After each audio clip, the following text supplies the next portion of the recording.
에서도 간단히 전해드렸습니다. 종교 행사 아슈라가 시작된 이유가 수니파와 시아파의 갈등 때문이라고요. 예, 맞습니다. 지금 이슬람을 믿는 무슬림 가운데 순니는 다수파로서 85% 정도를 차지하고요. 네. 대부분 아랍 민족이고 사우디가 대표국을 자처합니다. 한편 이 시아파는 소수파라 한 15% 정도를 차지하고 이란이 종주국이고 이제 페르시아 민족이죠. 물론 아랍 민족인 이라크 바레인에서도 다수파가 시아파인 경우도 있습니다. 그런데 이제 시아파는 소수파다 보니까 이 정통성 컴플렉스가 없지 않아 있습니다. 즉 그래서 자신들만의 의식이나 이런 스토리텔링을 굉장히 중요시하죠. 아하. 그래서 예를 들면 이 아슈라 같은 경우도 이슬람을 만든 예언자 무하마드가 죽고 나서 후계자를 선정을 안 했거든요. 근데 이 85%를 차지하는 순니 다스파들은 그러면 후계자는 선출을 하자라고 했지만 이 시아파는 아니다. 직계 혈통만이 후계자의 자격이 있다라고 얘기를 했는데 바로 이때 이 직계 혈통인 사대 칼리프 알리의 아들인 후세인이 수니파에 의해서 정말 잔인하게 찢겨 죽임을 당했다라고 하거든요. 네.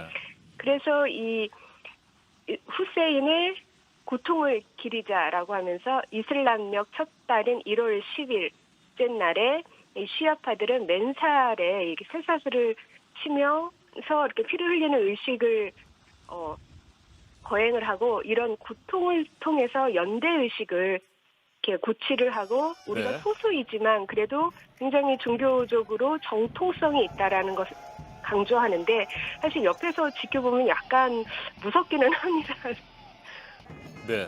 자, 그동안 중동 분쟁의 고질적인 원인으로 지목됐던 것이 바로 종파 갈등이잖아요. 이렇게 오랜 네. 기간 이 갈등이 봉합되지 못하는 이유는 뭘까요? 저는 이 위정자들, 특히 권위주의적인 리더들이 자신들의 정치적 이익을 위해서 오히려 이 갈등을 부추기고 선동하고 조작했기 때문이라고 생각을 하는데, 이 앞서 말씀드린 순니 시아 갈등이 사실 1400년 전으로 기원이 올라가거든요. 하지만 그 많은 시간 동안 갈등이 지속되지는 않았습니다.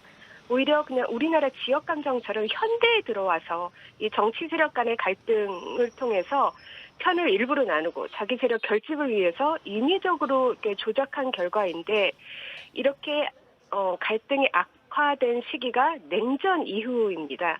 그러니까 문명 충돌론을 썼던 이 사무엘 헌팅턴이라는 교수도 사실 냉전 이전에는 이슬람 문명 내에서 굉장히 협력이 순니 시아 갈등이 아닌 협력이 발견됐었다라고 얘기를 하거든요.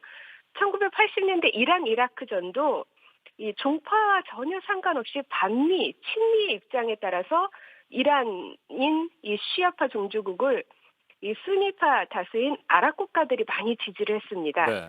그런데 냉전 이후에 이제 외부의 적이 불분명해지면서 다시 한번 이 권위주의적인 이 위정자들이 새로운 분열의 이 정치 대상이 필요했었고, 그래서 자신들의 정치적 이익을 위해서 새삼스럽게 이 종파 갈등을 굉장히 부추긴 것이죠.